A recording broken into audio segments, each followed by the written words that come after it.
Welcome to Surya tutorials. तो कैसे हो आप लोग। आज हम लोग जो है क्लास 10th के फिजिक्स के chapter light reflection and refraction के सेकेंड लेक्चर को डिस्कस करेंगे। तो अपने लास्ट लेक्चर में हम लोगों ने जो है रिफ्लेक्शन के सभी कॉन्सेप्ट्स को अच्छे तरीके से समझ लिया था। आज हम लोग जो है रिफ्रैक्शन के बारे में बात करेंगे। अगर अभी तक आप लोगों ने जो है लेक्चर नंबर फर्स्ट को नहीं देखा है तो डिस्क्रिप्शन में जो है आप लोगों को प्लेलिस्ट की लिंक मिल जाएगी, वहाँ से जा करके आप लोग लेक्चर नंबर फर्स्ट को देख सकते हो। चलिए वीडियो को स्टार्ट करते हैं। तो देखिए हम लोगों का जो सबसे पहला टॉपिक है that is refraction of light. अब देखो रिफ्रैक्शन ऑफ लाइट का मतलब क्या होता है कि when a ray of light travels from one medium to another medium then it bends towards the normal और away from the normal. This phenomena of bending of light is called refraction of light.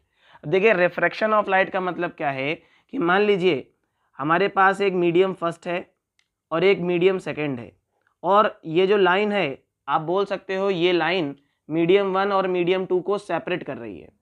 तो refraction of light क्या कहता है कि जब हमारी light जो है मीडियम 1 से जब ये मीडियम 2 में ट्रेवल करेगी तो ये क्या करेगी, या तो ये टुवर्ड्स द नॉर्मल बेंड करेगी और या ये away from the normal bend करेगी। अब ये जो बेंडिंग ऑफ लाइट है, लाइट का बेंडिंग होना क्या कहलाता है, आपका रिफ्रैक्शन ऑफ लाइट कहलाता है। ठीक है, अब ये बेंडिंग किसके ऊपर डिपेंड करती है, तो ये बेंडिंग जो है ये बेंडिंग आपके मीडियम के नेचर के ऊपर डिपेंड करती है कि जो आपका मीडियम रहा होगा ये किस टाइप का होगा। तो अभी अपने लोग जो है मीडियम के बारे में भी बात करेंगे। रिफ्रैक्शन ऑफ लाइट समझ में आ गया कि जब हमारी लाइट मीडियम 1 से मीडियम 2 की तरफ ट्रेवल करेगी तो या तो ये टुवर्ड्स द नॉर्मल बेंड करेगी। आप लोग फर्स्ट वाला फिगर देख सकते हो भाई, ये मीडियम 1 से मीडियम 2 में जा रही है और ये वॉल क्या कर रही है, इसको सेपरेट कर रही है। ये आपका क्या हो गया, नॉर्मल हो गया मान लीजिए।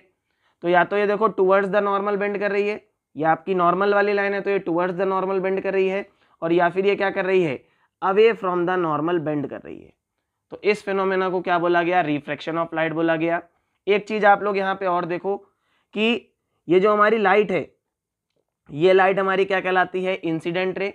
इंसिडेंट रे नॉर्मल के साथ जो एंगल बनाती है उसको क्या बोला जाता है, एंगल ऑफ इंसिडेंस। क्या बोला जाता है, एंगल ऑफ इंसिडेंस। जैसे कि आप लोगों ने रिफ्लेक्शन में पढ़ा था, सेम वही कॉन्सेप्ट है। अब क्या होगा बेटा, जब ये मीडियम 2 में एंटर कर रही होगी तो रिफ्रैक्शन कर रही होगी, तो ये वाली रे आपकी कौन सी रे कहलाएगी, रिफ्रैक्टेड रे। ये आपकी रिफ्रैक्टेड रे कहलाएगी। और रिफ्रैक्टेड रे नॉर्मल के बीच में जो एंगल होगा that is called angle of refraction. ये क्या कहलाएगा आपका, एंगल ऑफ रिफ्रैक्शन। तो यहाँ से आप लोगों को समझ में आ गया रिफ्रैक्शन ऑफ लाइट क्या होता है। अभी मैंने आप लोगों को बताया था कि ये जो बेंडिंग ऑफ लाइट हो रही है, ये जो लाइट हमारी बेंड कर रही है ये मीडियम के नेचर के ऊपर डिपेंड करती है। ठीक है, तो यहाँ से अब हम लोग जो है मीडियम के बारे में बात करेंगे कि मीडियम क्या होता है। तो देखिए आप सभी लोगों को पता है मीडियम एक्चुअल में क्या है भाई, ऐसा पाथ जहां से हमारी लाइट क्या करेगी, प्रोपोगेट करेगी। अब मीडियम आपके दो टाइप के होते हैं, एक आपका रेयरर मीडियम और दूसरा आपका डेंसर मीडियम। अब अगर अपने लोग रेयरर मीडियम के बारे में बात करें तो रेयरर मीडियम में क्या होगा, ये हमारे ऐसे सभी सब्सटेंसेस होंगे जिनके बीच में स्पेस ज़्यादा होगा। ठीक है, तो यहाँ पे आप बोल सकते हो एयर, तो एयर के पार्टिकल्स में क्या होता है, गैप ज़्यादा होता है, तो ये आपका रेयरर मीडियम हो गया। डेंसर मीडियम की अगर अपने लोग बात करें तो नाम से ही आपको समझ में आ रहा है, डेंस मीन्स यहाँ पे जो पार्टिकल्स होंगे, मीन्स ये हमारे ऐसे मीडियम्स होंगे जहाँ पे जो सब्सटेंस होंगे या पार्टिकल्स होंगे बहुत पास पास होंगे, इनके बीच में स्पेस बहुत कम रहा होगा। They have either less space और no space. For example diamond, kerosene and etcetera. यहाँ पे ग्लास भी आपका आ जाएगा। ठीक है, तो ये आपके क्या हो गए, डेंसर मीडियम हो गए। तो अब देखो रेयरर मीडियम और डेंसर मीडियम के बेसिस पे ही क्या होती है, लाइट की बेंडिंग होती है। अब पहले केस में देखो जब हमारी लाइट जो है रेयरर मीडियम से डेंसर मीडियम में ट्रेवल करती है तो ये क्या करती है, टुवर्ड्स द नॉर्मल बेंड करती है। क्लियर हो गया कि नहीं क्लियर हो गया, इसको आप लोग याद रखना कि जो रेयरर मीडियम है, मान लो रेयरर मीडियम हमारा क्या है, एयर, और डेंसर मीडियम हमारा क्या है, वाटर। ठीक है, अब ये लाइन उसको क्या कर रही है, मीडियम 1 और मीडियम 2 को क्या कर रही है, सेपरेट कर रही है। तो जब लाइट हमारी रेयरर मीडियम से डेंसर मीडियम में जाएगी तो आप देखो ये टुवर्ड्स द नॉर्मल बेंड कर रही है कि नहीं कर रही है। ठीक इसी तरीके से अपने लोग सेकंड केस को देखते हैं। तो जब हमारी लाइट जो है डेंसर से रेयरर मीडियम में ट्रेवल करती है तो ये away from the normal bend करती है। ठीक है। तो मान लो हमारी ये लाइट है, ठीक। अब ये डेंसर मीडियम से, ठीक है, क्योंकि डेंसर मीडियम है तो यहाँ पे आपका क्या आ जाएगा, वाटर। भाई वाटर हमारा क्या है, डेंसर मीडियम, और एयर हमारा क्या है, रेयरर मीडियम। तो लाइट जब हमारी डेंसर से रेयरर मीडियम में जाएगी तो ये away from the normal bend करेगी। क्लियर हो गया कि नहीं क्लियर हो गया। तो अब एक नेक्स्ट केस हमारे पास आता है, दैट इज थर्ड केस, जिस केस में बेंडिंग होती ही नहीं है। तो जब हमारी लाइट जो है बेटा नॉर्मल के ऊपर फॉल करती है, when incident ray falls perpendicular then no refraction occur. तो देखो अगर हमारी लाइट जो है परपेंडिकुलरली फॉल करती है तो इस कंडीशन में क्या होता है, हमारी लाइट जो है यहाँ पे कोई भी रिफ्रैक्शन को शो नहीं करती है, ये जैसे आती है वापस उसी पाथ पे रिटर्न बैक कर जाती है। तो यहाँ पे कोई भी रिफ्रैक्शन अकर नहीं होता है। क्लियर हो गया कि नहीं क्लियर हो गया। अब हम ये देखते हैं कि आखिर जो रिफ्रैक्शन है ये क्यों होता है, रिफ्रैक्शन की कॉज क्या होती है। तो देखिए कॉज ऑफ रिफ्रैक्शन में सबसे पहले आप लोग ये समझो कि हमारी जो लाइट की स्पीड होती है ये वैक्यूम में क्या होती है, इट इज़ 3 × 10⁸ मीटर पर सेकेंड। और ये हमारी जो लाइट की स्पीड होती है ये फास्टेस्ट होती है, ये सबसे फास्ट स्पीड होती है। लेकिन वहीं पे अगर अपने लोग लाइट की स्पीड को दो डिफरेंट मीडियम्स में देखें तो जो लाइट की स्पीड हो जाती है वो चेंज हो जाती है। फॉर एग्जांपल अगर हम लोग लाइट की स्पीड को वाटर में चेक करें तो ये क्या हो जाती है, 2.25 × 10⁸ मीटर पर सेकेंड। ठीक इसी तरीके से अगर हम लोग लाइट की स्पीड को ग्लास में चेक करें तो ये क्या हो जाती है, 2 × 10⁸ मीटर पर सेकेंड। तो यहाँ से आप क्या बोल सकते हो कि जो डिफरेंट मीडियम्स होते हैं, हमारे डिफरेंट मीडियम्स के लिए जो लाइट की स्पीड होती है डिफरेंट होती है, बिकॉज यहाँ पे जो हमारे मीडियम्स होते हैं उनके बीच में जो पार्टिकल्स होते हैं, इन्हीं पार्टिकल्स की वजह से क्या होता है, बेंडिंग होती है कि नहीं होती है, इन्हीं पार्टिकल्स की वजह से रिफ्रैक्शन होता है। तो यहाँ से आप ये बोल सकते हो क्योंकि हमारे डिफरेंट मीडियम्स जो हैं इनमें क्या होता है, लाइट की स्पीड डिफरेंट होती है, इस वजह से क्या होता है आपका रिफ्रैक्शन अकर होता है। और रिफ्रैक्शन की वजह से क्या हो जाता है, हमारी जो लाइट है वो बेंड हो जाती है। अब ये बेंड या तो टुवर्ड्स द नॉर्मल करेगी या फिर अवे फ्रॉम द नॉर्मल करेगी। देखो हर एक टॉपिक को अपने लोग बिल्कुल बेसिक लेवल से समझते हुए चल रहे हैं।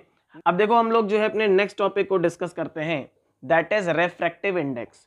अब देखो रिफ्रैक्टिव इंडेक्स में हम लोग क्या करते हैं, हम लोग जो है यहाँ पे किसी भी मीडियम की ऑप्टिकल डेंसिटी को मेजर करते हैं। मींस हम लोग ये चेक करते हैं कि जो हमारा मीडियम है वो कितना ज़्यादा डेंसर है और कितना ज़्यादा रेयरर रहा होगा। तो optical density is measured by the refractive index. ठीक है, तो रिफ्रैक्टिव इंडेक्स की हेल्प से हम लोग क्या करते हैं, ऑप्टिकल डेंसिटी को मेजर करते हैं।